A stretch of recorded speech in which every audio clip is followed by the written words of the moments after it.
Hi hello ನಮಸ್ಕಾರ ವೀಕ್ಷಕರೇ, welcome to spotlight. ಪಯಣ ರೀಲಿಂದ ರಿಯಲ್ಗೆ. ನಾನು ನಿಮ್ಮ ಹರಿಣಿ ನಟರಾಜ್. ಸ್ಪಾಟ್ಲೈಟ್ ವೀಕ್ಷಕರೇ, ಇವತ್ತು ಕೂಡ ನಮ್ಮ ಜೊತೆ ಇದ್ದಾರೆ ಕರಿಸುಬ್ಬು ಅವರು. ಅವರ ಪ್ರೊಡಕ್ಷನಲ್ಲಿ ಮತ್ತೊಂದು ಸಿನಿಮಾ ಬರುತ್ತೆ. ಆ ಸಿನಿಮಾನೇ ವಾಸ್ತು ಪ್ರಕಾರ. ಆ ಸಿನಿಮಾ ಹೇಗೆ ಶುರು ಆಯಿತು, ಎಲ್ಲೆಲ್ಲ ಶೂಟ್ ಮಾಡಿದ್ರು, ಅವರ ಎಕ್ಸ್ಪೀರಿಯನ್ಸ್ ಹೇಗಿತ್ತು ಅಂತ ಈ ಸಂಚಿಕೆಯಲ್ಲಿ ನಾವು ತಿಳ್ಕೊಳ್ಳೋಣ. ಬನ್ನಿ ಅವರನ್ನು ಕಾರ್ಯಕ್ರಮಕ್ಕೆ ಸ್ವಾಗತಿಸೋಣ. ಸರ್ ನಮಸ್ಕಾರ. ನಮಸ್ತಮ್ಮ. ಕಾರ್ಯಕ್ರಮಕ್ಕೆ ಸ್ವಾಗತ. ಹೇಗಿದ್ದೀರಾ ಸರ್? ಚೆನ್ನಾಗಿದ್ದೀರಮ್ಮ. Okay sir. ಯೋಗರಾಜ್ ಭಟ್ ಅವರ ಡೈರೆಕ್ಷನಲ್ಲಿ ಮತ್ತೊಂದು ಸಿನಿಮಾ ಪ್ರೊಡಕ್ಷನ್ ಮಾಡ್ತೀರಾ ನೀವು, ವಾಸ್ತು ಪ್ರಕಾರ ಅಂತ, ರಕ್ಷಿತ್ ಶೆಟ್ಟಿ ಅವರ ನಾಯಕತ್ವದಲ್ಲಿ. ಆ ಸಿನಿಮಾ ಹೇಗೆ ಶುರು ಆಯಿತು ಸರ್? ಆ ಸಿನಿಮಾ ಶುರುವಾಗಿದ್ದೆ ಒಂದು ವಿಚಿತ್ರ. ಹಾಂ, ಮಣಿ ಕತೆ ಹೇಳಿದ್ದೀನಿ. ಹೌದು, ಹೌದು. ಮಠ ಮಾರ್ಕೊಂಡು ಒಂದು 4,000 ರೂಪಾಯಿ ಬಾಡಿಗೆ ಮನೆಗೆ ಬಂದು ಅಂತ ಅಂದ್ಬಿಟ್ಟು. ಅದಾದಮೇಲೆ ಒಂದಿನ ಮಧ್ಯಾಹ್ನ ಮನೇಲಿ ಏನೋ ಕೆಲಸ ಮಾಡ್ಕೊಂಡಿದ್ದೆ. ಓಕೆ. ಊಟ ಮಾಡಿಕೊಂಡು ಏನೋ ನಮ್ಮ KCN ಕುಮಾರ್ ಫೋನ್ ಮಾಡ್ತಾರೆ. ಏನು ಸುಬಣ್ಣ, ಏನು ಮಾಡ್ತಾಯಿದ್ದೀರಾ ಅಂತ. ಏನೋ ವರ್ಕ್ ಮಾಡ್ತಾಯಿದ್ದೀನಿ, ಊಟ ಮಾಡ್ಕೊಂಡು ಇಲ್ಲಿ ಏನು ಕೆಲಸ ನಿಮಗೆ ಅಂದರೆ, ಮಧ್ಯಾಹ್ನ ಚೇಂಬರ್ಗೆ ಹೋಗಬೇಕು.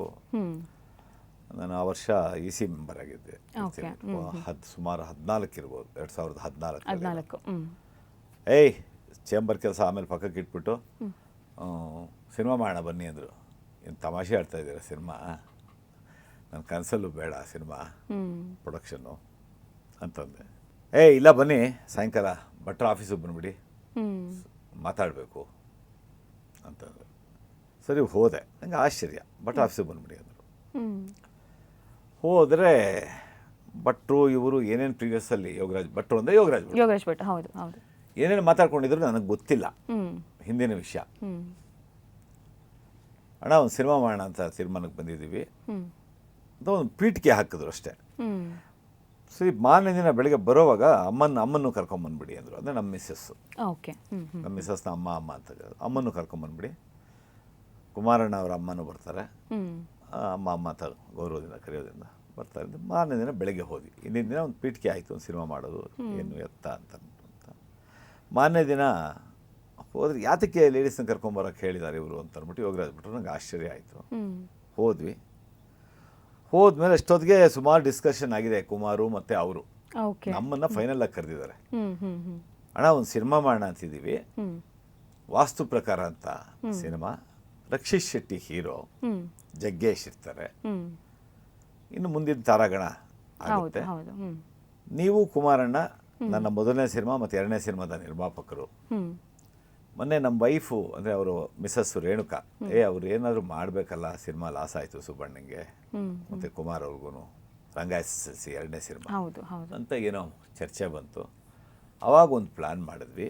ಏನೋ ನನ್ನ ಹೆಸರು ಚಲಾವಣೆಯಲ್ಲಿದೆ ಹೀಗಾಗಿ ಇದು ಒಂದು ವಾಸ್ತು ಪ್ರಕಾರ ಅಂತ ಟೈಟ್ಲ್ ಕೊಟ್ಟಿದ್ದು ಎನ್ ಕುಮಾರ್ ಅವರು, KCN ಕುಮಾರು. ಅವ್ರು ಆ್ಯಕ್ಚುಲಿ ಎನ್ ಕುಮಾರ್ ಅವ್ರ ಹೆಸರು. ನಾವು ಅದು KCN ಆಫೀಸಲ್ಲಿ ಮೊದಲು ವರ್ಕ್ ಮಾಡ್ತಾ ಇದ್ದಿಂದ ಅವ್ರಿಗೆ KCN ಕುಮಾರ್ ಅಂತ, KCN ಗೌಡ್ರ ಆಫೀಸಲ್ಲಿ ಅವರು ಆಫೀಸ್ ಬಾಯ್ ಕೆಲಸ ಮಾಡ್ತಾಯಿದ್ರು ಮೊದಲು. KCN ಕುಮಾರ್ ಅಂತ ಹೆಸರು ಬಂತು. ಎನ್ ಕುಮಾರ್ ಅವ್ರ ಹೆಸರು. ಕುಮಾರಣ್ಣ ಹೇಳಿದ್ರು ಸುಮಣ್ಣ ಅಂತ ಹಾಗೆ ಹೀಗೆ ಅಂತ ಚರ್ಚೆಗಳು ನಡೀತು, ಒಂದಷ್ಟು ಚರ್ಚೆಗಳು. ನೀವೇನು ಬಂಡವಾಳ ಹಾಕಬೇಡಿ, ಬರುವಂಥ ಲಾಭದಲ್ಲಿ ಡೆಫಿನೆಟಾಗಿ ಲಾಭ ಬರುತ್ತೆ. 50 ಲಕ್ಷ ಕುಮಾರಣ್ಣನ ಫ್ಯಾಮಿಲಿಗೆ, 50 ಲಕ್ಷ ನಿಮ್ಮ ಫ್ಯಾಮಿಲಿಗೆ. ಭಾಳ ದೊಡ್ಡ ಮನಸ್ಸದು. ಅವ್ರದ್ದು ಮಾಡೋಣ ಅಂತಿದ್ವಿ. ನೀವೇನು ಬಂಡವಾಳ ಹಾಕ್ಬೇಡಿ, ನಿಮ್ಮಿಬ್ಬರ ಹೆಸರು ಯೋಗರಾಜ್ ಮೂವೀಸ್ ಹೆಸರಿನ ಸಿನಿಮಾ ಮಾಡ್ತೀನಿ, ನಿಮ್ಮಿಬ್ಬರ ಹೆಸರು ನಿರ್ಮಾಪಕರು ಅಂತ ಹಾಕ್ತೀನಿ ಅಂತಂದರು. ಸರಿ. ಆಮೇಲೆ ನನಗೆ ಮೊದಲಿಂದನೂ ಪಾಲ್ದಾರಿಕೆ ಅಂದರೆ ಸ್ವಲ್ಪ ಎಲ್ಲ ಕಡೆ ಏಟ್ ತಿಂದಿರೋದೇ ಜಾಸ್ತಿ. ನಾನು ಏನು ಬೇಡ ಅನ್ನಿಸ್ತಾ ಇತ್ತು. ನಮ್ಮ ವೈಫ್ಗೆ ನನ್ನ ಮನಸ್ಸಿನ ಇದು ಅರ್ಥ ಆಯಿತು. ಭಟ್ರೆ ಒಂದು ಕೆಲಸ ಮಾಡಿರಿ, ನಮ್ಮದು ಏನು ಅರ್ಜೆಂಟ್ ಇಲ್ಲ, ಪಾರ್ಟ್ನರ್ಶಿಪ್ಪು ಇವೆಲ್ಲ ಬೇಡ, ಫಸ್ಟು ಕುಮಾರ್ ಅವ್ರಿಗೊಂದು ಸಿನಿಮಾ ಮಾಡಿಕೊಟ್ಬಿಡಿ.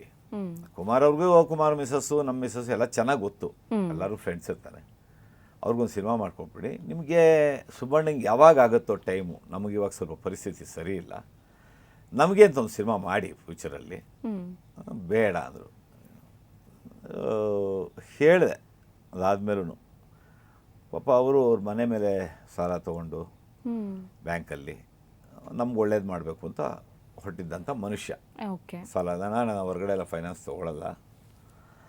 ಆಯಿತು, ಸರಿ, ನಿಮ್ಮಿಷ್ಟಪ್ಪ.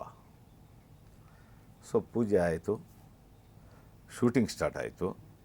ಶೂಟಿಂಗ್ ಸ್ಟಾರ್ಟ್ ಆಗೋದಕ್ಕೆ ಮೊದಲು ಅದು ಸಿನಿಮಾ ಸ್ವಿಟ್ಜರ್ಲೆಂಡಲ್ಲಿ ಶೂಟಿಂಗ್ ಅನ್ನೋದು ಫಿಕ್ಸ್ ಆಯಿತು. ಸ್ವಿಟ್ಜರ್ಲೆಂಡ್ಗೆ ಹೋಗಿ ಒಬ್ಬ ವ್ಯಕ್ತಿ ಊರು ಬಿಟ್ಟು ಹೋದಂಥ ವ್ಯಕ್ತಿ, ಅವರ ತಂದೆ ಬಂದು ದೊಡ್ಡ ಪುರೋಹಿತರು, ಅಲ್ಲಿ ಹೋಗಿ ಸೊಳ್ಳೆ ಬೆಟ್ ಮಾಡ್ತಾ ಇರ್ತಾರೆ ಜಗ್ಗೇಶ್ಗೆ. ಹೌದು ಹೌದು. ನಾನು ಹೇಳಿದೆ ಇದೆಲ್ಲ ಎಷ್ಟು ಮಟ್ಟಿಗೆ ವರ್ಕೌಟ್ ಆಗುತ್ತೆ ಗೊತ್ತಿಲ್ಲ, ಯಾಕೋ ನೀವು ರಿಸ್ಕ್ ಮಾಡ್ತಾ ಇದ್ದೀರಾ ಅನಿಸುತ್ತೆ, ಬಟ್ ಸುಮ್ಮನೆ ಇರೋಣ, ನೀವೆಲ್ಲ ನೆಗೆಟಿವ್ ಆಗಿ ಮಾತಾಡಬೇಡಿ ಅಂತಂದ್ವಿ. ವೀಸಾ ಸಲುವಾಗಿ ಒಂದು 2 ಸತಿ ಬಾಂಬೆಗೆ ಹೋದ್ವಿ. ಅದು ಸ್ವಿಟ್ಜರ್ಲೆಂಡ್ ವೀಸಾ, ಅದೇನೋ ಸಿಜ್ವಾನ್ ವೀಸಾ ಅಂತಾರೆ, ಸಿಜ್ವಾನ್ ವೀಸಾ ಏನೋ ಒಂದು ವೀಸಾ ಹೇಳ್ತಾರೆ ನನಗೆ. ಸಿಜ್ವಾನ್ ಸಾಸ್ ಬಹುಶಃ ಆ ಥರದ್ದೇನೋ ಒಂದು ಹೆಸರು ಅಂತಾರೆ. ಸೊ 2 ಸತಿ ಹೋದ್ವಿ, ವೀಸಾ ಆಯಿತು, ಎಲ್ಲ ಆಯಿತು. ಸೊ ಒಂದು 5 ಡೇ ಫಸ್ಟ್ ಅಲ್ಲಿ ಶೂಟಿಂಗು, ಎಲ್ಲರೂ ಹೋಗೋಣ. ಸೊ ಅವಾಗ ಕುಮಾರ್ ಅವರು ಒಂದು ಐಡಿಯಾ ಕೊಟ್ಟರು, last day of the shooting ನಾವೆಲ್ಲ ಬರ್ತೀವಿ, ಫ್ಯಾಮ್ಲಿಗಳು, ಗಂಡ ಹೆಂಡತಿ ಬರ್ತೀವಿ, ಬಟ್ ಯಾರು ಪ್ರೊಡಕ್ಷನ್ಗೆ ಹೊಣೆ ಆಗೋದು ಬೇಡ, ನಾವೇ ಹಾಕ್ಕೊಂಡು ಹೋಗೋಣ, ಪ್ರೊಡಕ್ಷನ್ಗೆ ಯಾವುದು ಕೊಡೋದು ಬೇಡ. ನನಗೆ ಹೇಳಂಗಿಲ್ಲ ಬಿಡಂಗಿಲ್ಲ, ಮನಸ್ಸಿನಲ್ಲಿ ಒನಕೆ ಕುಡ್ತಾ ಇದೆ, ತೌಡು ಕುಡ್ತದೆ ಅಂತ ಹೇಳಿದಲ್ಲ, ಅವಲಕ್ಕಿ ಕುಡ್ತಾ ಇದೆ ಮನಸ್ಸಿನಲ್ಲಿ. ನಾನೆಲ್ಲ ಮಣಿ ನೀಲಾಂಬರಿ ಎಲ್ಲ ಕೈ ಸುಟ್ಕೊಂಡು ಎಲ್ಲ ಬಾಡಿಗೆ ಮನೆಯಲ್ಲಿ, ಅವಾಗ ತಾನೇ ಮತ್ತೆ ಫೀನಿಕ್ಸ್ ಬರ್ತಾರ ಹೊಸ ಲೈಫ್ ಸ್ಟಾರ್ಟ್ ಮಾಡೋಂಥ ದಿನಗಳು. ಇದಕ್ಕಿದಂಗೆ ಇವ್ರು ಫಾರಿನ್ ಟ್ರಿಪ್ ಪ್ಲ್ಯಾನ್ ಮಾಡ್ತಾ ಇದ್ದಾರಲ್ಲಪ್ಪ, ಬರಲ್ಲ ಅಂತ ಹೇಳೋಕ್ಕೂ ಆಗಲ್ಲ ನನ್ನ ಪರಿಸ್ಥಿತಿ. ಹೋದರೆ ಬೇರೆ ಪರಿಸ್ಥಿತಿ, ಹೋಗ್ದಿಲ್ಲ ಅಂದರೆ ಬೇರೆ ಪರಿಸ್ಥಿತಿ. ಹೌದು, ಸರಿ, ಏನೋ ಧೈರ್ಯ ಮಾಡಿ ಕೊನೆಗೆ ನನ್ನ ಪಾರ್ಟ್ನರ್ ರಮಾಕಾಂತ್ ಬನ್ನಿ ಹೋಗಿ ಬರೋಣ, ಅವರು ಬರ್ತಾರೆ, ಅವ್ರ ದುಡ್ಡು ಅವ್ರು ಹಾಕ್ಕೊಂಡ್ಬರ್ತಾರೆ. ಸೊ ಅಲ್ಲಿ ಅಕಾಮಿಡೇಷನ್ ಎಲ್ಲ ಹೆಂಗಿದ್ರು ಶೂಟಿಂಗ್ ಮಾಡಿರ್ತೀವಿ, ಅದೆಲ್ಲ ಇರುತ್ತೆ. ಲಾಸ್ಟ್ ಡೇ ಶೂಟಿಂಗ್ ಆದಮೇಲೆ ಎಂಥದ್ದು ಎಲ್ಲ ನಾವೇ ಮಾಡ್ಕೋಬೇಕು ಅಂತ ಹೋದ್ವಿ. ಅಲ್ಲಿ ಶ್ರೀಲಂಕನ್ನು ಜನಗಳು ಹೆಚ್ಚಾಗಿ ಅಲ್ಲಿ ಟ್ರಾವೆಲ್ಸ್ ನಡೆಸ್ತಾರೆ. ಅವರ ತಮಿಳೇ ಒಂಥರ ವಿಚಿತ್ರವಾದ. ಸೊ ಅದಕ್ಕೆ ಹೋದ್ಮೇಲೆ ಹಗಲು ಜಾಸ್ತಿ. ಸ್ವಿಟ್ಜರ್ಲೆಂಡಿನ ಅಲ್ಲಿಂದ ಒಂದು 200 ಮೈಲ್ಸು ಒಂದು ವಿಲೇಜು, ಒಂದು 4-5 ಅವರ್ಸ್ ಜರ್ನಿ. ಅಲ್ಲೆಲ್ಲ ಲೆಫ್ಟ್ ಹ್ಯಾಂಡ್ ಡ್ರೈವಿಂಗ್ ಅಲ್ವಾ, ಭಾಳ ಫಾಸ್ಟ್ ಆಗೋದು ರೋಡ್ಗಳು, ಭಾಳ ಸುಂದರವಾದ ರಸ್ತೆಗಳು, ಭಾಳ ಸುಂದರವಾದ ಪರಿಸರ. ನಾವು ಹಳ್ಳಿನಲ್ಲಿ ಹೋಗ್ತಾ ಇದ್ವು, ಹಳ್ಳಿ ಅನ್ನೋ ಫೀಲ್ ಬರಲ್ಲ. ಅಲ್ಲಿ ಎವ್ರಿ ವೇರ್ ಕ್ಲೀನ್ ಅಂದರೆ ಕ್ಲೀನ್. ನಮ್ಮ ಇಂಡಿಯಾದಲ್ಲಿ ಆ ಥರ ಕ್ಲೀನ್ ನೋಡಿದ್ದು ನಾನು ಒಂದೇ ಒಂದು ಮನಾ ಅಂತ ವಿಲೇಜು, ನಮ್ಮ ಶಿಲಾಂಗ್ ಹತ್ತಿರ ಬರುತ್ತೆ, ಮತ್ತು ಜಿರಾಪುಂಜಿ. ನಾವು ಎಲ್ಲೇ ಒಂದು ಸಣ್ಣ ಕಡ್ಡಿ ನೋಡಿಲ್ಲ ರಸ್ತೆನಲ್ಲಿ. ನಾನು ಅದು ಸ್ವಿಟ್ಜರ್ಲೆಂಡ್ ನೆನಪಾಯ್ತು ನನಗೆ ಅಲ್ಲಿ. ಸರಿ, ಅಲ್ಲಿಗೆ ಹೋದ್ವಿ. ಹೋಗೋವಾಗಲೇ ನಮಗೆ ಅಲ್ಲಿನ ಫುಡ್ಡು ವಿಶೇಷವಾದ ಬ್ಯಾಟ್ಗಳ ಥರ ಈ ಡ್ರೈ ಬ್ರೆಡ್ ಎಲ್ಲ ಇಟ್ಟಿರ್ತಾರೆ, ಡ್ರೈ ಬ್ರೆಡ್ ಎಲ್ಲ. ಒಂದು ಸೂಟ್ ಕೇಸ್ ತುಂಬ 9 ಜನ ನಾವು ಹೋಗಿದ್ದು, ಇನ್ಕ್ಲೂಡಿಂಗ್ ಯೋಗರಾಜ್ ಭಟ್ ಮಿಸಸ್ಸು ಎಲ್ಲರೂ ಬಂದಿದ್ದು. ಸೊ 9 ಜನ ನಾವು ಹೋದ್ವಿ. ಅಲ್ಲಿ ಯೋಗರಾಜ್ ಭಟ್ ಸೇರಿಕೊಂಡ್ರು. ಒಂದು 10-12 ಜನ ನಾವು, ಯೋಗರಾಜ್ ಭಟ್ಟು, ಮ್ಯಾನೇಜರ್ ವೈಫು ಸುರೇಶ್ ಅಂತ, ಮೈಸೂರು ಸುರೇಶ್ ಅಂತ, ಅವ್ರ ವೈಫು ನಮ್ಮ ಜೊತೆ ಬಂದಿದ್ರು. ಸೊ ಒಂದು 13 ಜನ ಆಯ್ತು ನಾವು. ಲಾಸ್ಟ್ ಡೇ ಶೂಟಿಂಗ್ ಮುಗಿಸ್ಬಿಟ್ಟಿದ್ರು. ಶೂಟಿಂಗ್ ರೀಚ್ ಆಗೋ ವರ್ಷ ಮುಗಿಸ್ಬಿಟ್ಟಿದ್ರು. ಮಾರನೇ ದಿನ ಬೆಳಗ್ಗೆ ಹೋಗಿ ಅವರೆಲ್ಲ ಎಲ್ಲಿ ಇಳ್ಕೊಂಡಿದ್ರು, ನಮಗೆಲ್ಲ ಬೇರೆ ಮನೆಗಳಿತ್ತು, ಸಣ್ಣ ಸಣ್ಣ ಮನೆಗಳು, ಒಂಥರ ಅಪಾರ್ಟ್ಮೆಂಟ್ ಸ್ಟೈಲು. ಮುಟ್ಟು ನೋಡಿದ್ರೆ ಎಲ್ಲ ಆಶ್ಚರ್ಯ, ಯಾವುದು ಇದು ಇಟ್ಟಿಗೆ ಮನೆಗಳಲ್ಲ, ಎಲ್ಲ ಸ್ಟೀಲಲ್ಲಿ ಮಾಡಿಬಿಟ್ಟು ಅದಕ್ಕೆಲ್ಲ ಸಿಮೆಂಟಲ್ಲಿ ಇದು ಸಿಮೆಂಟ್ ಬೋರ್ಡ್ ಬರುತ್ತೆ.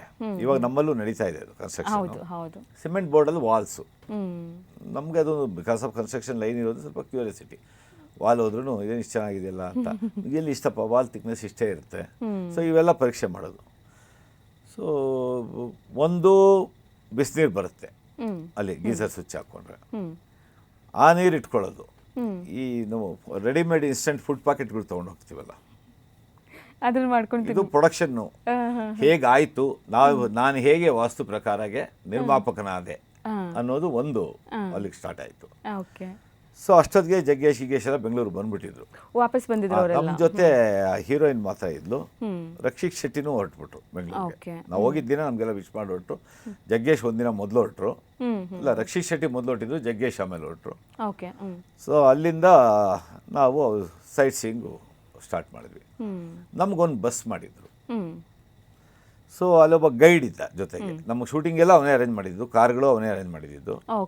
ಸೊ ಅವನು ಶ್ರೀಲಂಕನ್ ತಮಿಳಿಯನ್ನು, ಸೊ ಆ ಓನರು, ಆ ಟ್ರಾವೆಲ್ಸ್ ಓನರು ಶ್ರೀಲಂಕನ್ ತಮಿಳಿಯನ್. ಹ್ಮ್ ಅವರು ಅಲ್ಲೇ ಯಾವಾಗಲೂ ಮೈಗ್ರೇಟ್ ಆಗಿಬಿಟ್ಟಿದ್ದಾರೆ. ಅಲ್ಲಿರೋ ಗೈಡ್ಗಳೆಲ್ಲ ಹೆಚ್ಚಾಗಿ ಇಂಡಿಯನ್ಸ್ ಹೋದರೆ ಈ ಶ್ರೀಲಂಕನ್ ತಮಿಳಿಯನ್ಸ್, ಶ್ರೀಲಂಕಾದವರು. ಓಕೆ ಓಕೆ ಅವ್ರು ಮಾತಾಡೋ ತಮಿಳ್ ನಮ್ಗೆ ಅರ್ಥ ಆಗಲ್ಲ, ನಾವು ಮಾತಾಡೋ ತಮಿಳ್ ಅವ್ರಿಗೆ ಅರ್ಥ ಆಗಲ್ಲ. ಸೊ ಭಾಳ ಕಷ್ಟ ಆಗ್ತಿತ್ತು. ಏನೋ ಕೊನೆಗೆ ಅರ್ಥ ಮಾಡ್ಕೊಂಡ್ವಿ. ತಮಿಳ್ ಆಗಿರೋದ್ರಿಂದ ಸ್ವಲ್ಪ ನಿಯರ್ ಬೈ ಅರ್ಥ ಆಗುತ್ತೆ. ಹೌದು. ಶ್ರೀಲಂಕನ್ ತಮಿಳು. ಸರಿ, ಅವನು ಫಸ್ಟ್ ಮೊದಲನೇ ದಿನ ಎಲ್ಲೋ ಕರ್ಕೊಂಡೋದ, ಯಾವುದೋ ಸಿಟಿ ಕರ್ಕೊಂಡೋದ. ಅಲ್ಲೆಲ್ಲ ಈ ಟ್ರಾಮ್ಗಳು ಓಡಾಡುತ್ತಲ್ಲ, ಟ್ರೈನ್ ಥರನೇ. ಹೌದು. ಸೊ ಭಾಳ ಸುಂದರವಾಗಿತ್ತು, ಎಲ್ಲ ಕ್ಲೀನ್ ಸಿಟಿಗಳು. ಮತ್ತು ಯಾವುದೋ ರಿಸರ್ವ್ ಬ್ಯಾಂಕು, ಅದೇ ಮರ್ತು ಬಿಟ್ಟಿದ್ದೀನಿ ಆ ಸಿಟಿಗಳ ಹೆಸರೆಲ್ಲ. ಆಯಿತು, ಅದು 12 ವರ್ಷ ಆಗೋಯ್ತಲ್ಲ, ಹೌದು. ಸಿಟಿಗಳೆಲ್ಲ ಮರ್ತು ಬಿಟ್ಟಿದ್ದೀನಿ. ಜೂರಿಚ್ ಏರ್ಪೋರ್ಟ್ ಹೆಸರು ನೆನಪು ಬಂತು ನೋಡೋಣ, ಜೂರಿಚ್ ಏರ್ಪೋರ್ಟ್. ಸೊ ಏರ್ಪೋರ್ಟಲ್ಲಿ ಹೇಳಿದ್ವಿ, ಹಳ್ಳಿಗೆ ಟ್ರಾನ್ಸ್ಫರ್ ಮಾಡಿದ್ವಿ. ಬೆಳಗ್ಗೆ ಇಲ್ಲಿಂದ ಅಡುಗೆ ತೊಗೊಂಡೋಗಿದ್ರು, ಒಬ್ಬ ಅಡುಗೆಯನ್ನು ಕರ್ಕೊಂಡೋಗಿದ್ರು. ಸೊ ಬೆಳಗ್ಗೆ ಅಲ್ಲಿ ಟಿಫನ್ ಆಯ್ತು ಅವತ್ತು ಫಸ್ಟ್ ದಿನ. ಓಕೆ. ಮತ್ತು ಅವರೆಲ್ಲ ಇವಾಗ ಮಹೇಶ್ ಅಂತಿದ್ದಾನೆ ನೋಡಿ, ಅಯೋಗ್ಯ ಮಹೇಶ್ ಅಂತ. ಹೌದು ಹೌದು. ಅವಾಗ ಆ ಪಿಕ್ಚರ್ಗೆ ಅಸಿಸ್ಟೆಂಟ್ ಡೈರೆಕ್ಟ್ರು. ಸೊ ಅವ್ರ ಟೀಮ್ ಎಲ್ಲ ಬೆಂಗಳೂರು ಹೊರಡ್ತು. ಹರಿಪ್ರಸಾದ್ ಜಯಣ್ಣ ಅಂತಿದ್ರು, ಅವರು ಒಂದು ದಿನ ಇದ್ದು ಅವರು ಬೆಂಗಳೂರಿಗೆ ಹೊರಟರು ನಮ್ಮ ಜೊತೆ. ಆ ಥರ ಏನೋ ಆಯಿತು. ಸೊ ಅವ್ರ ಜೊತೆ ಎಲ್ಲ ಫಸ್ಟ್ ದಿನ ಟೂರ್ ಆಯಿತು. ನೈಟ್ ಅದೇ ಯಾವ ವಿಲೇಜಲ್ಲಿ ಇಳ್ಕೊಂಡಿದ್ವು ಅಲ್ಲಿ. ಸೊ ನಮ್ಗೆ ಯಾಕೆ 2ನೇ ದಿನ ನಮ್ಮದೇ ಊಟ, ಎಷ್ಟು ದಿನ ಆಗುತ್ತೋ ಅಷ್ಟು ನಾವು ತೊಗೊಂಡೋಗಿರ್ತೀನಿ ಅಂತ ಯೋಗರಾಜ್ ಭಟ್ರಿಗೂ ಕೊಟ್ವಿ.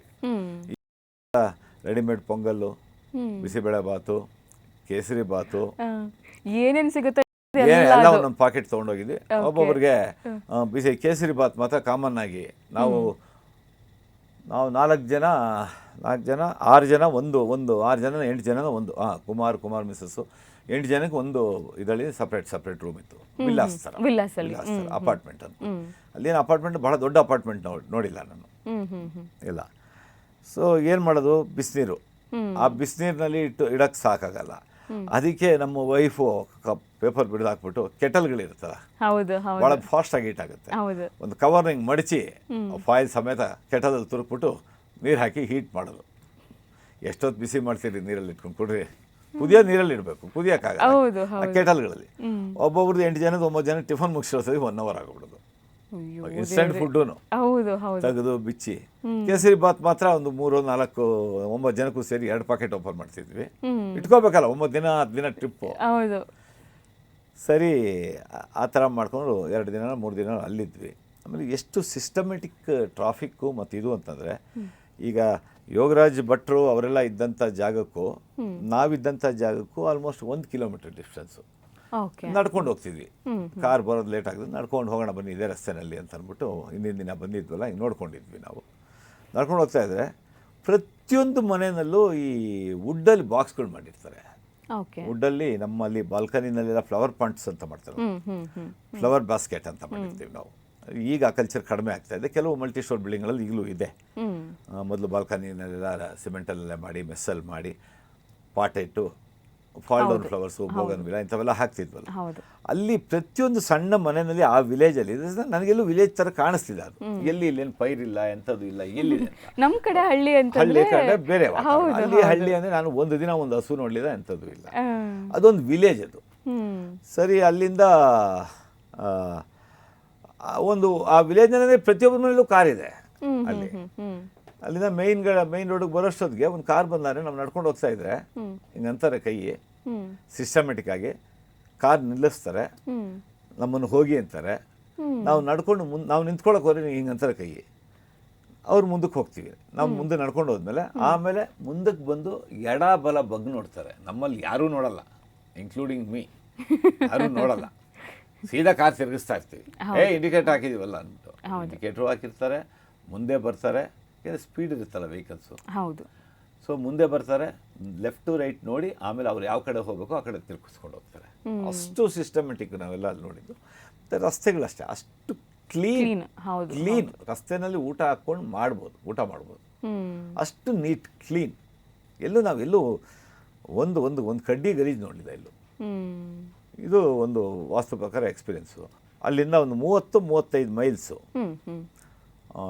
ಟಾಪ್ ಆಫ್ ದಿ ಯುರೋಪ್ ಅಂತ, ಜುಂಗ್ಫಾ ಹಿಲ್ಸ್ ಅಂತ ಕರೀತಾರೆ. ಜುಂಗ್ಫಾ ಹಿಲ್ಸ್ ಅಂತ ಆ ಟ್ರೈನ್ ಹೋಗುತ್ತೆ ಮೇಲಕ್ಕೆ, ಆ ಬೆಟ್ಟಕ್ಕೆ ಟ್ರೈನ್ ಹೋಗುತ್ತೆ ಮೇಲ್ಗಡೆಗೆ. ಗೋವಿಂದಯಾನಮನಲ್ಲಿ ಹೀರೋಯಿನ್ ಮಾಡಿದ್ಲು ನೋಡಿ, ಆಕೆ ಬಾಂಬೆ ಹೀರೋಯಿನ್ನು. ಆಕೆ ಅಲ್ಲಿದ್ಲು ನಮ್ಮ ಜೊತೆಗೆ 3 ದಿನ ಇದ್ಲು. ಓಕೆ ಓಕೆ ಓಕೆ ಹಾಂ ಹಾಂ ಕ್ಯಾಟ್ ಐಸು ಸಣ್ಣಗೆ ಹೌದು ಉದ್ದ, ಹೌದು ಹೌದು. ಆಕೆ ಹೀರೋಯಿನ್ನು ಸಿನಿಮಾದಲ್ಲಿ. ಕೆಳಗಡೆ ಶೆಕೆ, ಹ್ಞೂ ಬೆಳಗಿನ ಜಾವ 3:30-4 ಗಂಟೆಗೆ ಸೂರ್ಯ ಬಂದ್ಬಿಡ್ತಾನೆ. ಓಕೆ ರಾತ್ರಿ 11:30-12 ಗಂಟೆವರೆಗೂ ಬೆಳಕು, 10 ಗಂಟೆ 9, ರಾತ್ರಿ 9:30 ಮೇಲೆ ಸ್ವಲ್ಪ ಕಡಿಮೆ 11 ಗಂಟೆವರೆಗೂ ಬೆಳಕಿರುತ್ತೆ. ಓಕೆ ಓಕೆ ನಾವು ನೋಡಿದಂಥ ಹಳ್ಳಿಗಳೇನಿದೆ ಅದು ಎಲ್ಲ ಬರೆದಿಟ್ಟಿದ್ದೀನಿ ಪುಸ್ತಕದಲ್ಲಿ ಇದೆ. ಅದೊಂದು ಕ್ಯೂರಿಯಾಸಿಟಿ, ಯಾವ ಟೂರ್ಗೆ ಹೋದ್ರೂ ಬರೆದಿಡೋದೊಂದು ಕ್ಯೂರಿಯಾಸಿಟಿ ನನಗೆ. ಸ್ನೋಫಾಲ್ ಕಂಪ್ಲೀಟ್ ಹಿಮ, ಅಲ್ಲೋಗಿ ಟ್ರೈನ್ ನಿಂತ್ಕೊಳ್ಳುತ್ತೆ, ಮತ್ತು ಅದಿಷ್ಟೊತ್ತು ಟೈಮ್ ಇರುತ್ತೆ. ಆ ಟ್ರೈನ್ಗೆ ಸ್ಟಾರ್ಟೆಡ್ ಅದೆಷ್ಟೋ 200 ವರ್ಷನ 300 ವರ್ಷಗಳ ಮುಂದೆ ಆ ಟ್ರೈನ್ ಸ್ಟಾರ್ಟ್ ಆಗಿರೋದು. ಬಾಬಾ ಇವತ್ತಿಗೂ ಶೋರೂಮಿಂದ ಬಂದಿದೆಯೇನೋ ಟ್ರೈನು, ಎಲ್ಲಿ ಬೇಕಾದ್ರೂ ನೀವು ವರ್ಕೊಂಡು ನಿಂತ್ಕೋಬೋದು ಟ್ರೈನ್ಗೆ. ಅಷ್ಟು ಅದ್ಭುತವಾಗಿ, ಅಷ್ಟು ನೀಟಾಗಿ, ಅಷ್ಟು ಕ್ಲೀನಾಗಿರುತ್ತೆ ಟ್ರೈನ್. ಇಲ್ಲಿ ಇನ್ನೊಂದು ಬಹಳ ಇನ್ಸಿಡೆಂಟ್ ನಿಮ್ಗೆ ಹೇಳಬೇಕು. ಇಂಡಿಯನ್ ರೆಸ್ಟೋರೆಂಟಿಗೆ ಕರ್ಕೊಂಡು ಹೋದ್ರು ಮಧ್ಯಾಹ್ನ ಊಟ. ಆ ರೆಸ್ಟೋರೆಂಟ್ ಮೇಲ್ಗಡೆ ಇಷ್ಟಿದೆ ಅಮ್ಮ, ಇಷ್ಟೇ, ನಾವು ಇಷ್ಟು ಕೂತಿದ್ದೀವಿ, ಇಷ್ಟಿದೆ. ಸೊ ಸರ್ ಇವರು ಇಂಡಿಯನ್ ಗ್ರೂಪ ಅಂತ ಕೇಳಿದ್ರು. ಆಮೇಲೆ ಆತ ಒಬ್ಬ ಬಂದು ಕನ್ನಡದಲ್ಲಿ ಮಾತಾಡ್ದ, ಕೃಷ್ಣ ಭಟ್ಟ ಅಂತ ಆತನ ಹೆಸರು. ಸರ್ ನಾನು ರಾಜಾಜಿನಗರದವನು ಸರ್, ನನಗೆ ರಾಕ್ಲೈನ್ ವೆಂಕಟೇಶ್ ಎಲ್ಲ ಗೊತ್ತು, ಬ್ಯಾಂಕ್ ಮ್ಯಾನೇಜರ್ ಆಗಿದ್ದೆ, ಎಲ್ಲ ಬಿಟ್ಟುಬಿಟ್ಟೆ ಕೆಲಸ, ಇಲ್ಲಿ ಬಂದು 20 ವರ್ಷ ಆಯಿತು ಸರ್, ಹೋಟ್ಲು ಮಾಡ್ಕೊಂಡು ಇಲ್ಲಿದ್ದೀನಿ ಅಂತಂದ. ಸೊ ಅಲ್ಲಿ small plate and big plate ಅಂತ, ಅಲ್ಲಿ ಸೆಲ್ಲರ್ನಲ್ಲಿ ದೊಡ್ಡದಾಗಿದೆ. ಅದೇ ದೊಡ್ಡದಾಗಿದೆ, ಇಷ್ಟಾಗಲ್ಲ, ಅದು ಪಾರ್ಟಿ ಹಾಲ್ ಅವ್ರಿಗೆ. ಅಲ್ಲಿ ಇಷ್ಟಾಗಲ್ಲ ಊಟ ಜೋಡಿಸಿದ್ದಾರೆ. ನಾವು ಒಂದು ಸತಿ ಗೊತ್ತಿಲ್ಲ ನಮಗೆ, ಅವರು ನಮಗೆ ಎಲ್ಲ ಊಟ ಯಾವ್ದು ತೊಗೊಳ್ಳೋಣ ಅಂದರೆ ಸ್ಮಾಲ್ ಪ್ಲೇಟ್ ತೊಗೊಳಪ್ಪ, ನಾವು ಯಾರು ತಿನ್ನೋಕ್ಕಾಗಲ್ಲ ಅಂದರು. ಒಬ್ಬರೋ ಇಬ್ಬರು ಬಿಗ್ ಪ್ಲೇಟ್ ತೊಗೊಂಡಿದ್ರು. ನಮ್ಮಲ್ಲಿ full meals, half meals, plate meals ಅಂತ ಇರ್ತಲ್ಲ, small plate and big plate ಅಂತ. ಓಕೆ. ಸೊ ಸ್ಮಾಲ್ ಪ್ಲೇಟ್ ಕೊಡ್ತಾನೆ. ಸ್ಮಾಲ್ ಪ್ಲೇಟಲ್ಲಿ ಎಷ್ಟು ಬೇಕಾದ್ರೂ ಹಾಕೊಂಡು ತಿನ್ಬೋದು, ಬಿಗ್ ಪ್ಲೇಟಲ್ಲೂ ಎಷ್ಟು ಬೇಕಾದ್ರೂ ಹಾಕೊಂಡು ತಿನ್ಬೋದು. ನಮಗೆ ಗೊತ್ತಿಲ್ಲ. ಒಂದು ಪೀಸ್ ಚಿಕನ್ ಪೀಸ್ ಇಟ್ಕೊಂಡ್ವಿ, ಇನ್ನೇನೋ ಸಾಲಡ್ ಒಂಚೂರು ಹಾಕ್ಕೊಂಡ್ವಿ, ಒಂದು ರೊಟ್ಟಿ ಎತ್ಕೊಂಡ್ವಿ, ಗ್ರೇವಿ ಒಂದು ಸ್ವಲ್ಪ ಗ್ರೇವಿ ಐಟಮ್ ಹಾಕ್ಕೊಂಡು, veg and non veg compulsory ಅಲ್ಲ. ಹೌದು ಹೌದು ಹೌದು. ನಾನು ನಮ್ಮ ಮಿಸ್ಸಸ್ ಬಂದು ತಿಂದ್ವಿ. 2ನೇ ಸತಿ ಹಾಕೊಂಡ್ರೆ ನೋ ನಾಟ್ ಅಲೌಡ್ ಅಂದ ಅಲ್ಲಿ supplier. Why you have taken a small plate? Yes, you have taken a small plate. ನಿಮ್ಗೆ ಎಷ್ಟು ಬೇಕೋ ಅಷ್ಟು ಒಂದೇ ಸತಿ ಹಾಕೊಂಡು ಹೋಗ್ಬೇಕಂತೆ. ಓಕೆ, ಮತ್ತೆ ಮತ್ತೆ ಹೋಗಂಗಿಲ್ಲ, ಮತ್ತೆ ಹೋಗಿ ಹಾಕೊಳ್ಳಂಗಿಲ್ಲ. ನಮ್ಮಲ್ಲಿ ಹಾಕೊಳ್ತೀವಲ್ಲ ನಾವು, ಬಫೆ ಅಂತ ಏನು ಮಾಡಿದ್ವಿ, ನಮ್ಗೇನು ಫಸ್ಟು ರೊಟ್ಟಿ ತಿಂತೀವಿ, ರೊಟ್ಟಿ ಆದ್ಮೇಲೆ ರೈಸ್ ಹಾಕೊಳ್ತೀವಿ. ಅದು ಇದರ ರೈಸ್ ಇರುತ್ತೆ, ಗೀ ರೈಸು ಅಥವಾ ಬಿರಿಯಾನಿನೂ ಇರುತ್ತೆ. ಅದಾದ್ಮೇಲೆ ಕರ್ಡ್ ರೈಸ್ ಹಾಕೊಳ್ತೀವಿ, ಅದಾದ್ಮೇಲೆ ಸ್ವೀಟ್ ತಗೊಳ್ತೀವಿ ಅಲ್ವಾ. ನಮ್ಮ ಕಲ್ಚರ್ ಹಂಗಿದೆ. ನಮ್ಮ ಕಲ್ಚರ್ ಹಂಗಲ್ವ, ಇಂಡಿಯಾದಲ್ಲಿ ಎಲ್ಲೋದ್ರೂ ಅದೇ ಕಲ್ಚರ್. ಅಲ್ಲಿ ಹಂಗಿಲ್ವಂತೆ. ನೀವು ಎಷ್ಟು ಬೇಕಾದ್ರೂ ತಿನ್ನಿ ಕೊಡ್ತೀನಿ, ಒಂದ್ಸತಿ ಅಷ್ಟೇ ಸಪ್ಲೈ. ಒಂದ್ಸತಿ ಹಾಕೊಂಡ್ಬಿಡ್ಬೇಕು, ರೊಟ್ಟಿ ಹಾಕೋಬೇಕು, ರೈಸ್ ಹಾಕೋಬೇಕು, ಮೊಸರು ಪಕ್ಕದಲ್ಲಿ ಹಾಕೊಂಡ್ಬಿಡ್ಬೇಕು, ಒಂದ್ಸತಿ ಕೂತ್ಕೊಂಡ್ರೆ ಕೂತ್ಕೊಂಡ್ಬಿಡ್ಬೇಕು. ಓಕೆ. ನಮ್ಮಲ್ಲಿ ಕೆಲವು ಕಮ್ಯುನಿಟಿಗಳಿದೆ ನಮ್ಮಲ್ಲಿ ಹೇಳಿದ್ರೆ, ಈ ಮದುವೆ ಗಿದ್ವೆಗೆಲ್ಲ ಬಂದರೂ ಕೆಲವು ಕಮ್ಯುನಿಟಿ ಪಂಗಡಗಳ ಹೆಸರು ಹೇಳಿದ್ರೆ ಹೆದರಿಕೆ ಆಗುತ್ತೆ ನಂಗೆ. ಇವಾಗ ಹೇಳಲ್ಲ, ಮನೇಲಿ ನಮ್ಮಲ್ಲಿ ರಿಚುವಲ್ಸ್ ಎಲ್ಲ ಆದಾಗ ಅವ್ರನ್ನ ಕರಿತೀವಿ. ಅವ್ರಿಗೆ ಲಾಸ್ಟಲ್ಲಿ ಅಡುಗೆ ಮತ್ತಿರುತ್ತೆ, ಊಟ ಅವ್ರಿಗೆ ಅಂತಲೇ ಒಂದು 2 ಎಲೆ ಹಾಕಿ ಎಲ್ಲ ಬಡಿಸಿರ್ತೀವಿ. ಅವ್ರೇನು ಮಾಡ್ತಾರೆ, ಎಲೆ ಸಮೇತ ಎತ್ತಿ ಅದ್ರಲ್ಲಿ ಸುರ್ಕೊಂಬಿಡ್ತಾರೆ. ಎಲೆ ಸಮೇತ ಸುರ್ಕೊಂಬಿಡ್ತಾರೆ ಎಲ್ಲನೂ. ಆಮೇಲೆ ಇನ್ನೂ ಏನಾದ್ರು ಬೇಕಾದ್ರೆ ಅಮ್ಮ ಹಾಕ್ಬಿಡಿ ಇದಕ್ಕೆ ಅಂತಾರೆ. ಸೊ ಪಾಯಸನೂ ಅದರಲ್ಲೇ ಇರುತ್ತೆ, ಅನ್ನ ಅದರಲ್ಲೇ ಇರುತ್ತೆ, ಸಾಂಬಾರು ಅದರಲ್ಲೇ ಇರುತ್ತೆ, ರಸಮ್ ಅದರಲ್ಲೇ ಇರುತ್ತೆ ಎಲ್ಲ. ಅದಕ್ಕೆ ನಾವು ಅವರ ಯಾವುದೋ ಒಂದು ಕಮ್ಯುನಿಟಿ ಬಿಡಿ, ಹೆಸರು ಹೇಳೋದು ಬೇಡ, ಹೆಸರುಬಿಟ್ಟು ಇವತ್ತಿಗೂ ಮನೇಲಿ ಹಂಗೆ ಅಂತೀವಿ ನಾವು. ಪಲ್ಯ ಏನಾದ್ರು ಸ್ವಲ್ಪ ಏನಾದ್ರು ಪನ್ನದ ಜೊತೆಗೆ ಹಾಕೊಂಡು ತಿಂದರೆ ಅವರು ಏನದು ಆ ಜಾತಿಯವ್ರು ತಿಂದಂಗೆ ತಿಂತೀಯ ನೀನು ಅಂದ್ಬಿಟ್ಟು ಅಂತೀವಿ ಮಕ್ಕಳಿಗೆ. ಅದು ಇದು ವಂಡರ್ಫುಲ್ ಎಕ್ಸ್ಪೀರಿಯನ್ಸ್ ರೀ. ಭಟ್ರೆ ಏನ್ರಿ ನೀವು ನ್ಯಾಯಲ್ವೇನು ನಮ್ಮ ಇಂಡಿಯನ್ಸ್ಗೆ ಮೊದಲು ಹೇಳ್ಬೇಕು ಸರ್, ಯು ಟೇಕ್ ಸರ್, ಎಷ್ಟು ಬೇಕು, ನಾವು ಬದುಕಬೇಕು ಸರ್, ಇದಕ್ಕೆ ಎಷ್ಟೋ ಲಕ್ಷ ಬಾಡಿಗೆ ಸರ್ ಇಷ್ಟಾಗಲ್ಲ ಜಾಗಕ್ಕೆ, ನಾನು ಬದುಕಬೇಕಲ್ಲ ಸರ್. ಅಲ್ಲಿಂದ ಇನ್ಯಾವುದೋ ಒಂದು ಊರಿಗೆ ಜರ್ನಿ, ಪ್ಯಾರಿಸ್ಗೆ ಅಂತ ಹೋದರೆ, ಪ್ಯಾರಿಸ್ ಔಟ್ರ್ನಲ್ಲಿ ಬಸ್ ನಿಲ್ಲಿಸ್ತಾ, ಟ್ರಾಫಿಕ್. ಪ್ಯಾರಿಸು ಒಂಥರ ನಮ್ಮ ಅವಿನಿ ರೋಡ್ ಥರ ಟ್ರಾಫಿಕ್ ಸಿಟಿ, ಟೂರಿಸ್ಟ್ಗಳೇ ಜಾಸ್ತಿ ಇರ್ತಾರಲ್ಲ. ಅಲ್ಲಿ ಇಂಡಿಯನ್ಸು ಇದ್ದಾರೆ. ಅಲ್ಲಿ ಕೇರಳ ಸ್ಟ್ರೀಟ್ ಅಂತಲೇ ಇದೆ, ಕಂಪ್ಲೀಟು. ಆ ರೋಡಲ್ಲಿ ಹೋಗ್ತಾ ಇದ್ರೆ ನಮ್ಮ ಮಂಗಳೂರು ಸೈಡು ತರಕಾರಿಗಳೆಲ್ಲ ಇರುತ್ತಲ್ಲ, ಆ ಥರ ತರಕಾರಿ ಎಲ್ಲ ಸೇಲ್ ಆಗ್ತಾ ಇರುತ್ತೆ ಅಲ್ಲಿ ಕೇರಳ ಸ್ಟ್ರೀಟಲ್ಲಿ. ಕೇರಳ ಸ್ಟ್ರೀಟ್ ಅಂತಲೇ ಕರೀತಾರೆ ಅದನ್ನು. ಸರಿ ನಾವೇನು ಮಾಡಿದ್ವಿ, ಫಸ್ಟ್ ದಿನ ಚರ್ಚ್ ಯಾವುದೋ ಒಂದು ಫೇಮಸ್ ಚರ್ಚ್ ತೋರಿಸ್ತೀನಿ ಅಂತ ಬಸ್ಸಲ್ಲಿ ಕರ್ಕೊಂಡು ಹೋಗ್ಬಿಟ್ಟ. ಆ ಪರ್ಟಿಕ್ಯುಲರ್ ಚರ್ಚ್ಗೆ ಹೋಗೋದಕ್ಕೆ ಮಧ್ಯಾಹ್ನ 2 ಗಂಟೆ ಆಯ್ತು ನಮಗೆ, 3 ಗಂಟೆನೇ ಆಯ್ತೇನೋ ಚರ್ಚ್ ನೋಡೋದಕ್ಕೆ. ಹಿಂಗೆ ಹೋಗ್ತಾನೆ, ಆ ರೋಡ್ ನೋ ಎಂಟ್ರಿ ಅಂತಾರೆ, ಅಲ್ಲಿ ಯಾರೋ ಪೊಲೀಸಿಂಗ್ ಅಂತಾರೆ, ನೋವೇ ನೋವೇ ನೋವೇ ನೋವೇ. ಸರಿ ಕೊನೆಗೆ ಆ ಚರ್ಚ್ ಹತ್ರ ಇಳಿಸಿದಾಗ ಹೋಗಿ 3:30 4 ಗಂಟೆನೋ, ಊಟ ಇಲ್ಲ. ಆ ಚರ್ಚ್ ಒಂದು ವಿಸಿಟ್ ಮಾಡಿದ್ವಿ ಅಷ್ಟೇ. ಅಲ್ಲಿಂದ ಹೊರಗಡೆ ಬಂದಮೇಲೆ ಸಿಂಗಾಪುರ್ನಲ್ಲಿ ಹಾವುಗಳೆಲ್ಲ ಇಟ್ಕೊಂಡಿರ್ತಾರೆ ಮೇಲೆ, ಆ ಥರದ್ದೆಲ್ಲ ಇಟ್ಕೊಂಡಿದ್ರು, ಅದನ್ನು ಹಾಕ್ಸ್ಕೊಂಡು ಫೋಟೋ ತೆಗೆಸ್ಕೊಳ್ಳೋದು.